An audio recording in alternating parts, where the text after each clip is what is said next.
எங்கு சென்றாலும் சொல்லிவிட்டுச் செல்லும் எனது ஆருயிர் தலைவரே, இம்முறை ஏன் சொல்லாமல் சென்றீர்கள்?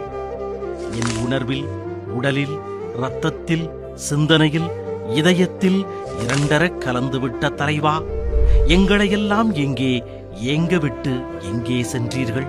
ஓய்வெடுக்காமல் உழைத்தவன் எங்கே ஓய்வு கொண்டிருக்கிறான் என்று நினைவிடத்தில் எழுத வேண்டும் என்று 33 ஆண்டுகளுக்கு முன்பே எழுதினீர்களே. இந்த தமிழ் சமூகத்திற்காக இடையேறாது உழைத்தது போதும் என மனநிறைவுடன் புறப்பட்டு விட்டீர்களா?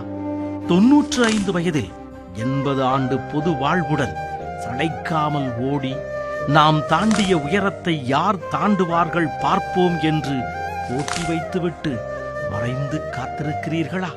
திருவாரூர் மண்ணில் உங்கள் 95வது வயது பிறந்த நாளான ஜூன் 3ஆம் நாள் நான் பேசும்போது உங்கள் சக்தியில் பாதியை தாருங்கள் என்றேன். அந்த சக்தியை பேரறிஞர் அண்ணாவிடம் நீங்கள் இரவலாக பெற்ற இதயத்தையும் யாசிக்கிறேன். தருவீர்களா தலைவரே? அந்த கொடையோடு இன்னும் நிறைவேறாத உங்கள் கனவுகளையும் லட்சியங்களையும் வென்று காட்டும்.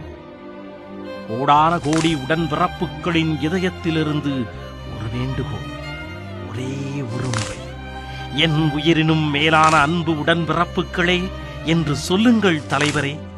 அது ஒரு நூற்றாண்டு எங்களை இன மொழி உணர்வோடு இயங்க வைத்துவிடும்.